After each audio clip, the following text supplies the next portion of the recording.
que se extiende durante 21 días más, y estas restricciones de confinamiento agudo, está la descripción de Santiago Cafiero recientemente, por 9 días. ¿Qué va a hacer Córdoba con esto? ¿Qué va a hacer Río Cuarto? Veremos en los próximos minutos cuando se difunda a través de la conferencia de prensa. Mientras tanto, la preocupación por las camas críticas, las unidades de terapia intensiva continúa. Córdoba está prestando mucha atención por los porcentajes que, si bien a priori parecen bajos, bueno, hay que no dejar de prestarle atención justamente por el resto de las patologías que siguen siendo consultas y cirugías y demás programadas y que siguen ocupando camas críticas en Córdoba. Andrés Peñalosa dio una cifra del 44% de ocupación, el aumento de los casos de las internaciones, de las camas críticas. COVID, 44%, pero se suma un porcentaje que rondaría en el 60% de ocupación total de las camas críticas en la provincia de Córdoba. Andrés Peñalosa es el presidente de la Sociedad Cordobesa de Terapia Intensiva y ya está en diálogo con Puntal AM. Buenos días, doctor, ¿cómo le va? Buen día, ¿cómo les va? ¿Cómo están ustedes? Bueno, atentos, alertas, a ver cómo sigue todo esto, ¿no? Y cómo siguen pegando los coletazos en Córdoba. Y luego de sus declaraciones al respecto de este 44% de ocupación de las camas críticas que nos espera y cómo pueden llegar a funcionar este paquete de medidas a las que adhiere Córdoba. Bueno, un poco aclarar algunos puntos muy cortito.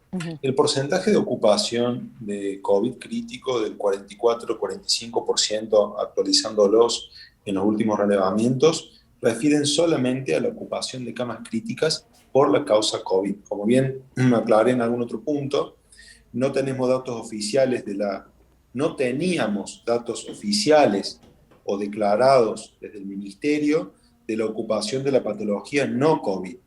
Y por lo tanto, ahora que ya tenemos datos oficiales, y yo el valor que había dado del 60% era por un relevamiento informal entre colegas, el dato es bastante mayor ya oficialmente, dado que ellos tienen el reporte de la ocupación y se comunicó que la ocupación global de las dos patologías, de las camas críticas por COVID y no COVID, es cercana al 80%. ¡Apa! O sea que es bastante más alto los datos oficiales del relevamiento que nosotros habíamos hecho porque no teníamos datos oficiales. Claro. Esto lo supe aclarar en algún momento. Esto pone es decir, ¿por qué se hace el análisis diferenciado? Porque el paquete de medidas de aislamiento y la cuarentena lo que aplica es a tratar de evitar o reducir todo ese casi 35% de la patología no COVID y que habitualmente tiene un giro cama mucho más rápido. Es decir, un paciente COVID que ingresa a la terapia intensiva y que requiere el respirador ocupa la cama aproximadamente 28 días, poco menos, 21, depende de los lugares, hasta 45 en otros. La patología no COVID, por ejemplo, un infarto, puede quizás irse de alta en 2 días. El giro cama de la patología no COVID es de entre 5 días, 4 días y medio aproximadamente. O sea que se espera que con la cuarentena que se aplica y se espera disminución de casos, tanto de COVID como de la patología no COVID, accidente de tránsito, infartos, de situaciones que hoy se están viviendo, y se podrían liberar en este lapso las otras camas que están ocupadas por la patología no COVID. Y eso dar sustento a esta demanda de casos. Claro, demanda sostenida de casos en Córdoba, ¿no? Más de 78 horas con contagios promedios de 4.000 por día y, bueno, fallecimientos lamentablemente. Hay un dato que quería preguntarle y era el promedio de edad, que había bajado entre 15 y 18 años promedio de un año a otro, del año pasado a este año. Los internados, y tiene que ver con una población un poco más joven que está sufriendo el COVID y que permanece más tiempo ocupando estas unidades de terapia intensiva y estas camas críticas. A ver si nos puedes explicar el porqué de esto y cómo se resuelve desde la unidad de terapia intensiva. Nosotros hicimos una comunicación informal sobre la caída en la afectación de la edad promedio. El año pasado rondaba en 65 años y este año está alrededor de 50. 15 años menos de edad promedio es mucho.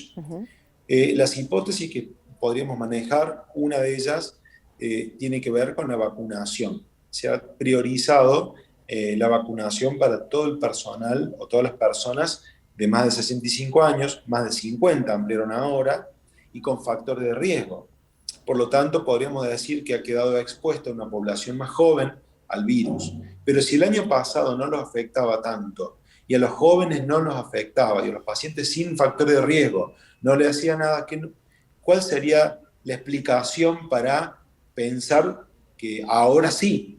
Y bueno, la explicación más lógica que surge de esto tiene que ver con las mutaciones. Claro. Ya es de público conocimiento que en la Argentina está circulando cepas de Manaos, cepas de India, de Gran Bretaña, y este tipo de cepas hacen que sean mucho más contagiosas, que afecten a menos personas de menor edad, sin antecedentes, y que sean más mortales. Y también estamos viendo esto, que los pacientes más jóvenes que están siendo afectados sin factores de riesgo, se mueren más rápido inclusive. No es que están 28 días en la terapia intensiva, 21 días, se mueren rápido. Es decir, realmente quema muy rápido las etapas. Eso es una observación y ustedes mismos lo publican. Están los diarios, embarazada que publicaron el otro día que falleció, chicos adolescentes de 22 años también sin antecedentes. O sea que más me da la sensación entre la intervención y participación con colegas que tiene que ver con las mutaciones del germen, del virus principalmente, a que la vacunación también lógicamente, al estar gente más de 65 años inmunizada, saca de la valoración del promedio ese grupo etario, pero de todas maneras estamos viendo una disminución notable de la edad. Con lo cual, lo que queda es seguir apostando a la vacunación y la adhesión, como publicó Córdoba, por fin, ¿no?, al DNU, de la baja de la circulación y empezar a frenar un poco el movimiento, a ver si frenamos con los contagios. Andrés. Así es, en el mundo solamente 2 medidas han logrado aplanar la curva, que es las vacunas y las cuarentenas. Después podemos discutir mucho sobre si las medidas son demasiado extremas o no, y si tienen fundamento o no, y bueno, cada uno tiene su impresión personal creada sobre cada uno de esos ítems, pero no había dudas de que había que tomar alguna medida que realmente aplique sobre la disminución de la circulación del virus.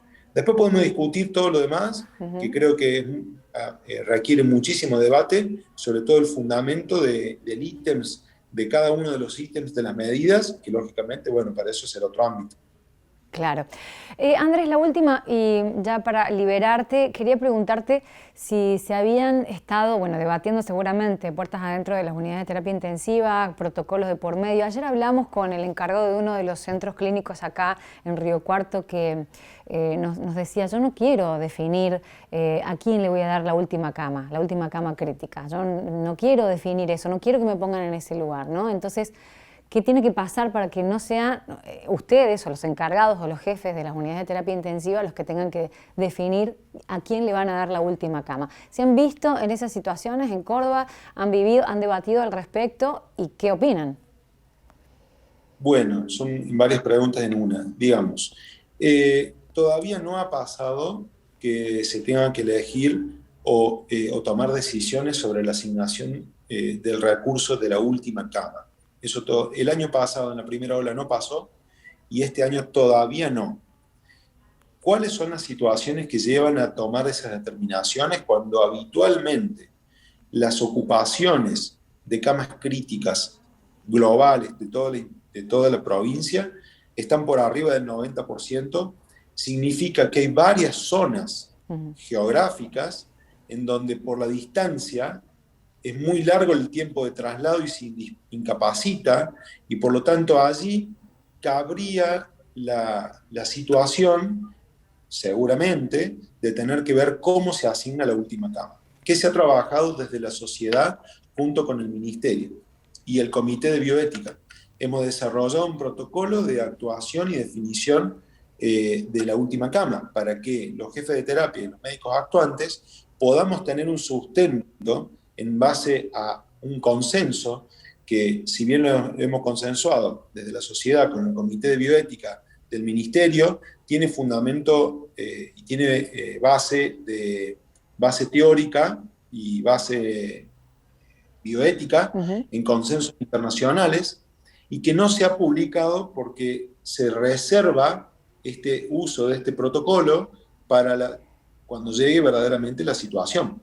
Como esa situación todavía no está, como no está la ocupación en esos niveles ya sumamente críticos, está totalmente protocolizado. O sea que los terapistas vamos a tener, y ya tenemos en realidad, porque eso existe, a disposición este material para poder asignar con un criterio unificado. Pero eso existe entonces, Andrés. O sea, no está publicado, pero ya no deberíamos estar estudiándolo antes de llegar al 90% de la ocupación de las camas críticas. Bueno, nosotros, la obligación nuestra es, desde el punto de vista societario y científico, asesorar y emitir nuestros puntos de vista basados en un fundamento científico y emitir protocolos. Esto, así como la asignación de la última cama, en este momento, inclusive muchos jefes, hay un jefe de una terapia de Río Cuarto que también participa en el comité de expertos, con nosotros estamos desarrollando el protocolo de todo el manejo del paciente COVID crítico. Y lo estamos haciendo en conjunto. Esa es nuestra obligación. Luego, la publicación, difusión y entrenamiento de cómo aplicar ese protocolo es responsabilidad de la entidad que lo emita. Nosotros, desde el punto de vista de nuestra sociedad, hemos dado conocimiento internamente en nuestras áreas de influencia científica de cómo está creado este protocolo y hemos puesto a algunos terapistas en posición de poder tener algún conocimiento de cómo debiera ser el pensamiento o el razonamiento para decidir cómo y de qué manera llegar a tener que tomar este tipo de decisiones.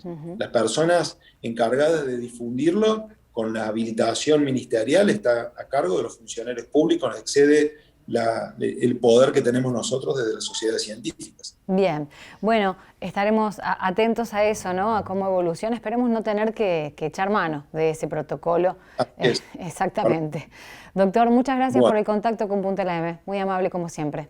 Que tengan buen día. Gracias a ustedes. Hasta luego. El doctor Andrés Peñalosa, encargado justamente de los terapistas de terapia intensiva justamente cordobeses y alertas a esta ocupación actualizada, esta cifra actualizada. 44% de ocupación de camas críticas COVID, pero también un alto porcentaje que lleva al 80% con el resto de las patologías que están siendo tratadas y que el freno de la circulación y estas medidas de restricción ayudarían a atemperar para poder atender la demanda justamente alta de COVID que está teniendo Córdoba puntualmente.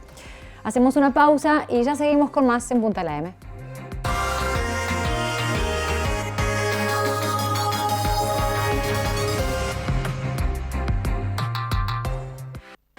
Contrata tu póliza con un productor asesor de seguros. Es el único profesional matriculado que te asesora, te acompaña y te ayuda a proteger tu vida y patrimonio. Con un productor asesor de seguros es más seguro.